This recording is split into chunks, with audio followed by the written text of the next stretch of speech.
Hari ini saya dan rekan-rekan saya dari kelompok 7 akuntansi keuangan lanjutan 2 akan membahas bab tentang partnership liquidation. Perkenalkan, nama saya Tarisana Ella dengan NPM Mahir 247. Kemudian ada anggota saya yaitu Rima Khairunisa dengan NPM Mahir 239.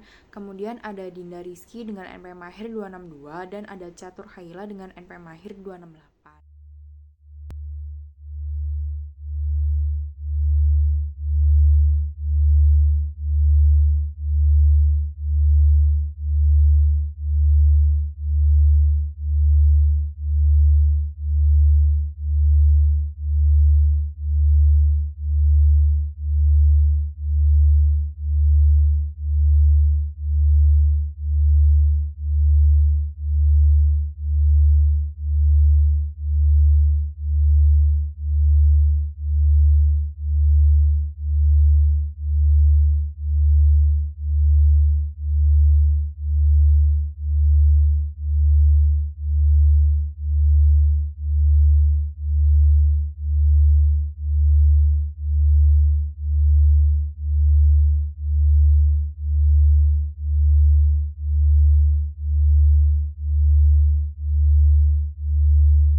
Sekarang slide kedua ini kita membahas tentang likuidasi sederhana atau simple partnership liquidation.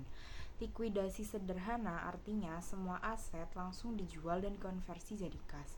Lalu hasilnya dipakai untuk melunasi utang dan sisanya dibagikan ke mitra dalam satu kali distribusi saja. Jadi berbeda dengan likuidasi bertahap yang memerlukan beberapa kali pembagian kas. Karena itu, metode ini cocok kalau kondisi usaha solvent dan semua aset bisa segera dijual. Untuk memperjelas, kita bisa lihat kasus Hulk dan Kir ini. Awalnya total aset mereka tuh bernilai 110.000 dolar.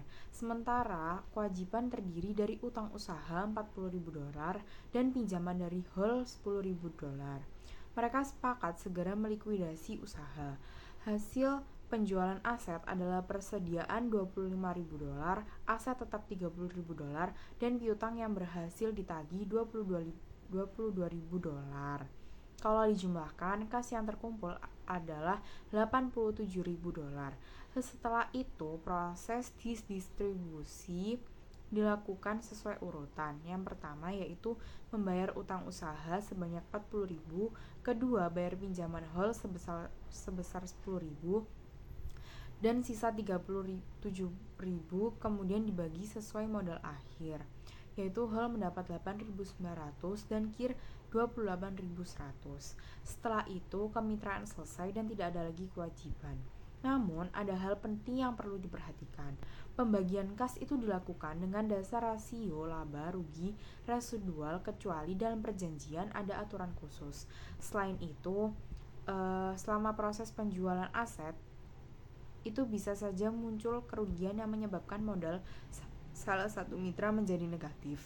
Nah, kalau sampai ada mitra yang modalnya negatif, dia wajib menyetorkan dana pribadi untuk menutup kekurangan tersebut. Tapi kalau mitra itu insolven alias tidak bisa bayar, maka kerugiannya ditanggung mitra lain sesuai rasio bagi laba rugi. Hal ini menunjukkan bahwa resiko likuidasi tidak hanya ada pada aset, tapi juga pada kondisi keuangan pribadi para mitra. Disinilah pentingnya menjaga catatan akuntansi dengan baik. Dalam likuidasi sederhana dibuat yang namanya Statement of Partnership Liquidation, yaitu laporan yang merangkum semua transaksi selama proses berlangsung. Laporan ini penting untuk memastikan transparansi karena semua pihak bisa melihat bagaimana kas masuk dari penjualan aset, bagaimana utang dilunasi, dan bagaimana pembagian akhir ke mitra dilakukan. Bahkan, laporan bisa jadi dokumen hukum kalau proses likuidasi dilakukan melalui pengadilan. Kesimpulannya, likuidasi sederhana adalah cara yang cepat dan efisien untuk mengakhiri kemitraan yang solvent. Tapi meskipun namanya sederhana, tetap ada resiko seperti kerugian penjualan aset atau insolven mitra. Oleh karena itu, proses ini tetap harus dilakukan dengan hati-hati dan sesuai aturan hukum yang berlaku supaya semua pihak merasa adil dan bisnis bisa benar-benar ditutup tanpa ada masalah di kemudian hari. Selanjutnya, kita akan membahas mengenai safe payment to partner. Nah, safe payment adalah jumlah kas aman yang dibagikan kepada mitra saat likuidasi bisnis, tanpa risiko harus dikembalikan lagi untuk menutup kewajiban ataupun kerugian. Perhitungannya itu mengasumsikan bahwa ada dua hal. Yang pertama, semua mitra tidak mampu untuk membayar pribadi, dan juga yang kedua, yaitu semua aset non-kas bisa saja hilang nilainya. Nah, di sini kita akan membahas salah satu dulu. Yang pertama adalah application of a safe payment schedule atau safe payment schedule ini digunakan saat kemitraan dilikuidasi untuk menentukan jumlah kas yang aman dan juga bisa didistribusikan ke partner tanpa membahayakan kemampuan membayar kerugian potensial. Nah, caranya itu mulai dari ekuitas masing-masing partner, yaitu modal dan juga pinjaman, kemudian dialokasikan kerugian potensial sesuai rasio laba rugi. Nah, jika ada partner dengan ekuitas negatif, kerugian akan dialokasikan ke partner dengan ekuitas positif sampai semua tidak negatif. Hanya partner dengan ekuitas positif setelah alokasi yang bisa menerima distribusi kas awal. Jadwal ini hanya untuk perhitungan distribusi aman dan juga tidak mengubah saldo akun maupun laporan dari likuidasi. Nah, saat kas ini didistribusikan, pinjaman partner akan dikurangi dulu sebelum modal. Nah, yang kedua adalah advance distribution requires partner approval. Advance distribution adalah pembagian kas kepada partner sebelum semua keuntungan dan kerugian terwujud dan juga diakui. Nah, untuk melakukan advance distribution ini diperlukan persetujuan dari semua partner. Jika ada partner yang keberatan, misalnya karena pinjaman ini memiliki prioritas lebih tinggi daripada modal partner lain, maka akan distribusi kasnya ditunda. Semua distribusi kemudian akan dilakukan setelah semua aset dikonversi menjadi kas dan penyelesaian akhir bisa dilakukan. Selanjutnya ada prinsip umum dari installment liquidation atau likuidasi bertahap. Nah, likuidasi bertahap adalah pembagian kas kepada sekutu atau kepada partner secara bertahap selama periode likuidasi sebelum semua aset non-kas dijual dan semua laba rugi terrealisasi. Nah, installment liquidation itu berbeda dengan simple liquidation yang menunggu semua aset dijual baru kas dibagikan. Nah, prinsip umum dari installment liquidation yang pertama, likuidasi dilakukan secara bertahap dengan pembagian kas secara periodik. Yang kedua, kewajiban kepada pihak luar atau kepada kreditor harus dibayarkan terlebih dahulu sebelum kas dibagikan kepada para sekutu. Yang ketiga, untuk menentukan jumlah aman yang bisa dibagikan digunakan safe payment schedule. Kemudian yang keempat, jika saldo modal awal sesuai dengan rasio laba rugi dan tidak ada pinjaman sekutu, maka kas bisa langsung dibagikan sesuai dengan rasio laba rugi. Nah, yang kelima, seiring proses berjalan, saldo modal sekutu akan semakin selaras dengan rasio laba rugi sehingga eh, distribusi selanjutnya cukup sesuai. Nah, kemudian di sini ada ilustrasi dari installment liquidation. Nah, diketahui sebuah persekutuan ada debt, can, dan ren yang eh, atau dari D, K, dan R akan dilikuidasi sesegera mungkin setelah 31 Desember 2016. Nah, semua kas yang tersedia kecuali saldo kontingensi sebesar 20.000 akan didistribusikan pada akhir setiap bulan hingga likuidasi selesai. Kemudian pembagian keuntungan dan kerugian sebesar 50%, 30%, dan 20%. Nah, di sini ada black sheet pada tanggal 31 Desember 2016. Pada aset ada kas sebesar 240, akun receivable 280, loan to R sebesar 40, inventories 40, land-nya 100, equipment-nya 30, dan goodwill-nya 40, sehingga total asetnya 1.400. Kemudian liabilities dan capital-nya ada utang sebesar 300, not payable 200, loan from K 20, kemudian modal dari D 50%, ada 340, kemudian ada modal dari K 30%, yaitu 340, dan juga modal dari R 20% 200, sehingga total liabilitas dan total ekuitas 1.400. Dan di sini ada rangkaian peristiwa likuidasi, yaitu pada Januari 2017, pinjaman kepada R atau loan to R itu dikurangi dari saldo modal dari R. Kemudian goodwill dihapus, kemudian 200 ribunya itu ditagihkan, kemudian persediaan yang nilainya 160 itu dijual seharga 200.000 sehingga ada keuntungan di sini. Kemudian liabilitas non pemilik diselesaikan pada nilai tercatat dan kas didistribusikan. Kemudian pada Februari 2017 ada peralatan dengan nilai bukunya 80 dijual seharga 60. Di sini ada kerugian 20.000, kemudian sisa persediaan dijual seharga 180.000, beban likuidasi sebesar 4.000 dibayarkan, kemudian liabilitas sebesar 8.000 ditemukan dan dibayarkan, dan kemudian kasnya didistribusikan. Pada Maret 2017, tanahnya dijual seharga 150.000, beban likuidasinya sebesar 5.000 itu dibayarkan dan kas didistribusikan. Kemudian pada April 2017,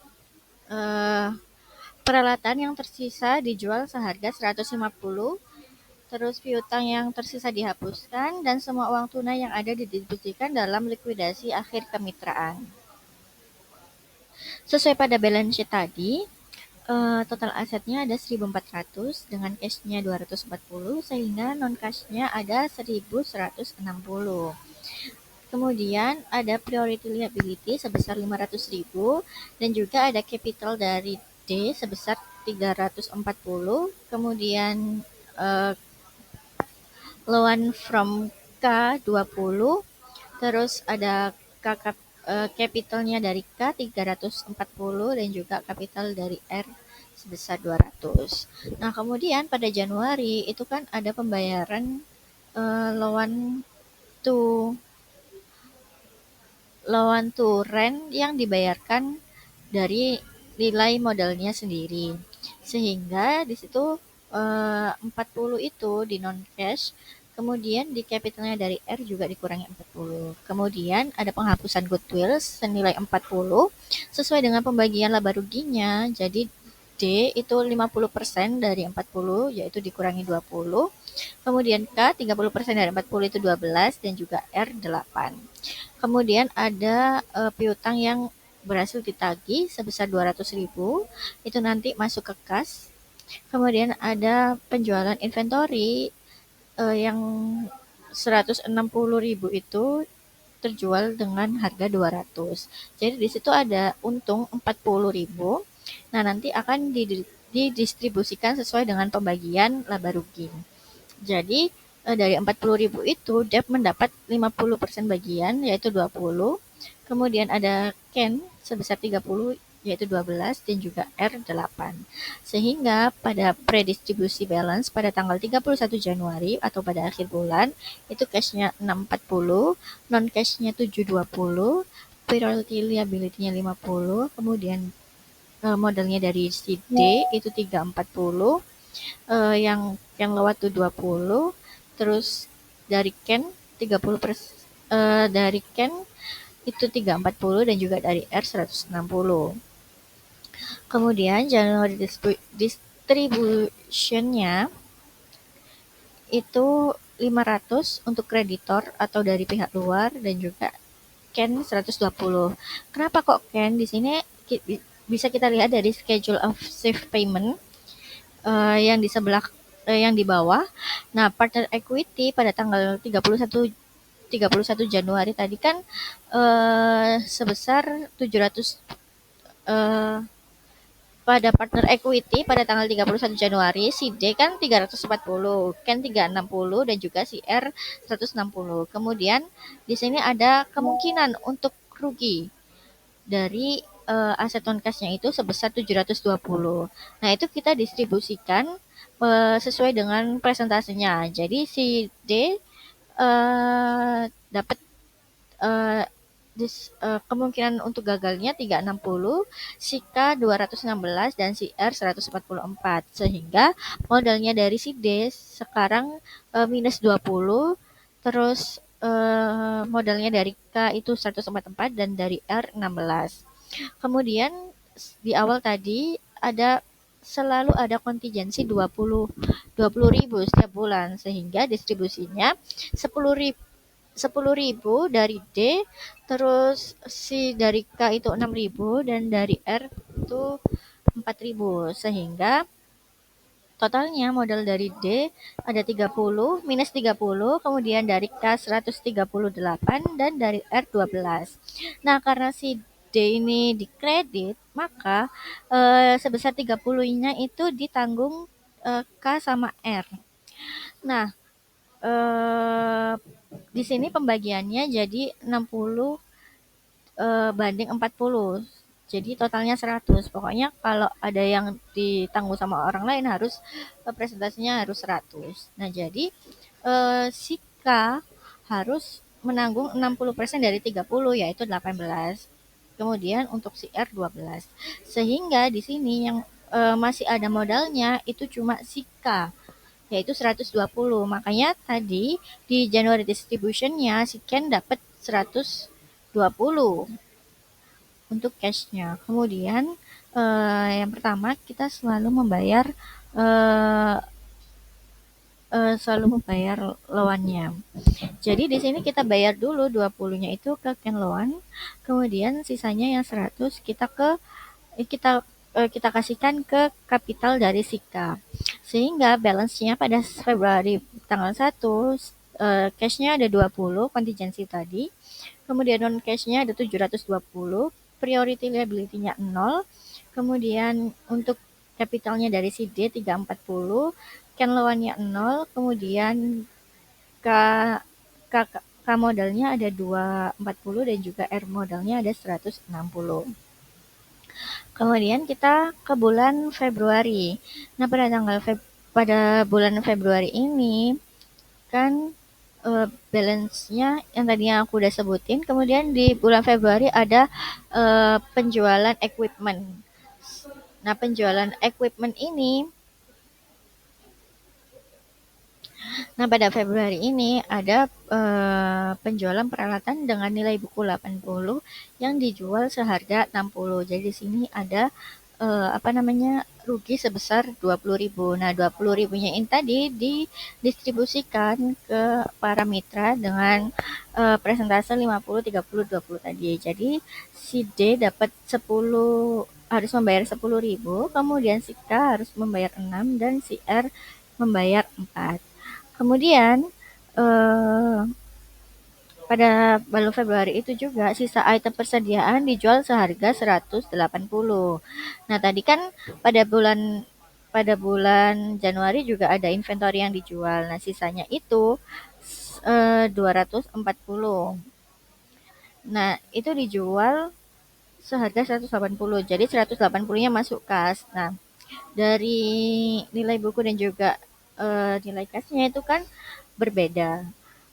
Kemudian itu akan didistribusikan ke D, K, sama R. Jadi D-nya dapat 30, K-nya dapat 18, dan juga R-nya dapat 12. Kemudian ada biaya likuidasi sebesar 4.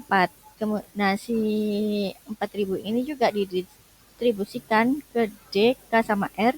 D-nya kebagian 2, K-nya 1,2, dan juga R-nya 0,8. Kemudian ada liability yang ditemukan sebesar 8. Jadi si paramitra harus membayar 4 untuk si D, terus K-nya 2,4 dan juga R-nya 1,6.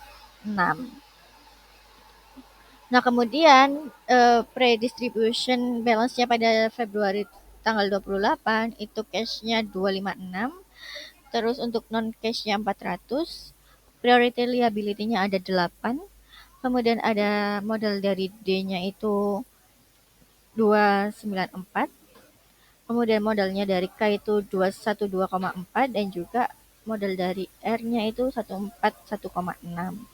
Kemudian pada Februari distribution-nya itu ada kreditor yang harus dibayarkan 8 tadi. Kemudian partnernya yang totalnya 228 ini didapatkan dari bisa kita lihat di schedule of safe payment. Jadi partner equity-nya pada tanggal 28 Februari itu ada D 294, Ken-nya kan 212,4, si Ren-nya 141,6. Nah, kemungkinan untuk kemungkinan untuk ruginya itu 400.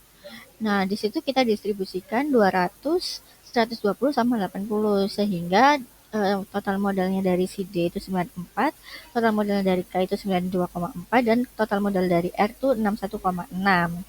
Kemudian di setiap bulan kan ada kontingensi sehingga ada 20.000 yang harus kita sisihkan untuk kontingensi sehingga debt-nya dapat kebagian 10, K-nya kebagian 6 dan R-nya kebagian 4 sehingga total modalnya itu 84 untuk D, 86,4 untuk K dan juga 57,6 untuk R. Nah, di sini yang February distribution pada partner itu si D 84, si K 86,4 dan si R 57,6 sehingga balance pada 1 Maret itu 20 untuk kasnya, non kasnya 400, untuk priority liability-nya 0, untuk D capital-nya 210, untuk Ken capital-nya 126 dan juga Ren capital-nya pada 84.000. Selanjutnya pada bulan Maret dan juga bulan April. Nah, seperti yang aku udah sebutin di slide sebelumnya tadi, balance pada 1 Maret kan 20 untuk cash, terus non cashnya 400. Kemudian untuk D capital 210, untuk K capital 126 dan juga R capital sebesar 84. Nah, pada bulan Maret itu tanah dijual seharga 150. Jadi tanahnya itu kan harga seharusnya itu 100, tapi bisa dijual seharga 150, jadi untung 50.000. Nah, 50.000 ini didistribusikan untuk diberikan kepada para partner, sehingga D dapat 25, K dapat 15, dan R dapat 10. Kemudian pada bulan Maret juga biaya likuidasinya sebesar 5.000 itu dibayarkan, sehingga ada pengeluaran untuk liquidation expense. Jadi si K harus bayar 2,5, si D harus bayar 2,5, si K bayar 1,5, dan si R bayar 1. Sehingga predistribusi pada tanggal 31 Maret itu untuk cashnya tuh 165, untuk non cashnya 300, untuk mau capital dari D itu 232,5, untuk K-nya 139,5, dan untuk R-nya 93. Kemudian untuk Maret distribusinya sesuai dengan kesepakatan, yaitu 50, 30 sama 20. Nah, karena kita harus menyisihkan 120 kontingensi, jadi kita kurangi 20 dari kasnya 165 dikurangi 20 itu 145, jadi 145 yang akan kita distribusikan kepada para mitra. Jadi si D dapat 72,5, si K dapat 43,5, dan si R dapat 29.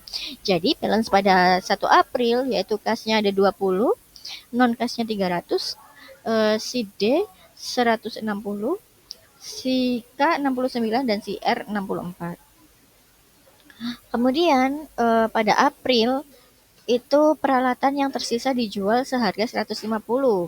Nah, peralatan tadi udah ada yang dijual, sisanya itu 220. Terus kita kan jualnya 150, jadi ada kerugian. Nah, kerugian itu didistribusikan kepada para mitra. Jadi si D harus menanggung 35, si K menanggung 21, dan si R menanggung 14.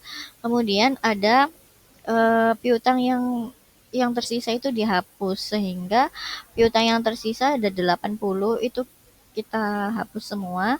Jadi si D harus nanggung 40, terus si K membayar 24, dan juga si R 16, sehingga predistribution pada 30 April cashnya ada 170, non cashnya ada 0, si D-nya 85, si K-nya 51, dan si R 34.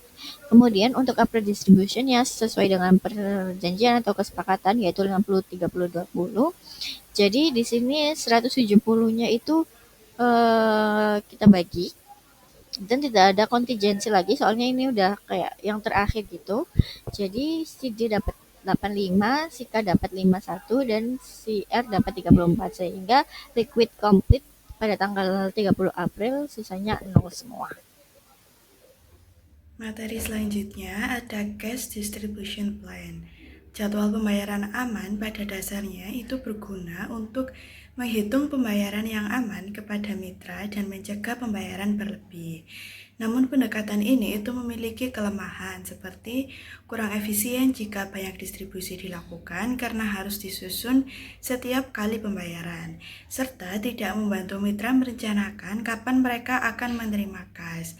Nah, oleh karena itu, untuk mengatasi masalah ini, dibuatlah rencana distribusi kas atau cash distribution plan di awal proses likuidasi. Dengan cara ini, likuidasi itu menjadi lebih terencana, transparan, dan mengurangi resiko ketidakadilan dalam pembagian kas. Yang pertama, peringkat kerentanan mitra. Jadi langkah pertama itu adalah menentukan mitra yang paling rentan terhadap kerugian. Nah, ini dilakukan dengan membandingkan ekuitas masing-masing mitra terhadap rasio dari bagi hasilnya. Nah, semakin kecil kemampuan ekuitas mitra menanggung kerugian, maka semakin tinggi tingkat kerentanannya. Peringkat ini tuh penting agar distribusi kas itu bisa dilakukan secara adil dan sesuai prioritas. Kemudian yang B ada penyerapan kerugian yang diasumsikan. Nah, setelah peringkat kerentanan itu dibuat, langkah selanjutnya itu adalah menyusun jadwal penyerapan kerugian yang diasumsikan. Nah, Artinya, kita itu mensimulasikan seolah-olah kerugian itu terjadi dan dibebankan terlebih dahulu kepada mitra yang paling rentan hingga ekuitasnya itu 0. Baru kemudian itu dilanjutkan ke mitra berikutnya. Nah, langkah ini itu membantu memetakan resiko dan memperkirakan posisi kas masing-masing mitra jika kerugian itu benar-benar terjadi. Lanjut yang ketiga, ada rencana distribusi kas. Rencana distribusi kas itu menjelaskan urutan penerimaan kas oleh kreditor dan mitra serta alokasi kas sesuai dengan rasio modal dan bagi hasil. Urutannya jelas. Kas pertama itu digunakan untuk membayar kreditor, kemudian pinjaman mitra kepada kemitraan, dan sisanya itu baru dibagikan kepada mitra untuk menyelaraskan saldo modal mereka. Nah, dengan adanya rencana ini, setiap pihak itu tahu kapan dan berapa mereka akan menerima kas sehingga dapat merencanakan keuangan pribadi masing-masing. Kemudian yang keempat, jadwal distribusi kas tahap terakhir adalah mengimplementasikan proses rencana distribusi kas dalam bentuk jadwal distribusi kas yang nyata. Biasanya ini dilakukan melalui beberapa angsuran tunai sesuai kas yang tersedia. Jadwal ini itu memastikan pembayaran dilakukan secara adil, selaras dengan rasio bagi hasil, dan juga transparan. Nah, rencana distribusi kas itu memiliki tujuan-tujuan penting. Yang pertama, menjamin distribusi kas yang adil dan juga efisien. Kemudian, membantu mitra merencanakan jumlah dan waktu penerimaan kas. Yang ketiga, menyelaraskan pembayaran dengan rasio modal serta bagi hasil agar ekuitas mitra tetap seimbang. Dan yang terakhir, mengurangi potensi konflik dan kebingungan selama proses likuidasi kemitraan. Kemudian terkait insolvent partners and partnership. Urutan pembagian aset itu pada prinsipnya semua kreditor dan kewajiban non-modal mitra dibayar terlebih dahulu agar hak pihak ketiga itu terlindungi. Baru setelah itu sisa aset itu dibagikan ke mitra untuk menutupi modal dan laba sesuai rasio bagi hasil. Ini menjaga keadilan dalam pembagian aset saat likuidasi. Kemudian ada yang namanya insolvent partnership atau persekutuan insolvent. Jika kas yang tersedia itu tidak cukup untuk membayar kreditor, maka kreditor itu berhak menagih aset pribadi mitra yang solvent. Pada dasarnya, berdasarkan UPA, mitra wajib menyumbang sesuai bagiannya untuk menutupi kewajiban persekutuan. Jika ada mitra yang insolvent atau tidak sanggup membayar, maka mitra lain yang solvent menanggung bagian relatifnya. Demikian materi yang bisa dipaparkan oleh kelompok kami. Apabila ada kurang lebihnya, kami mohon maaf. Wassalamualaikum warahmatullahi wabarakatuh.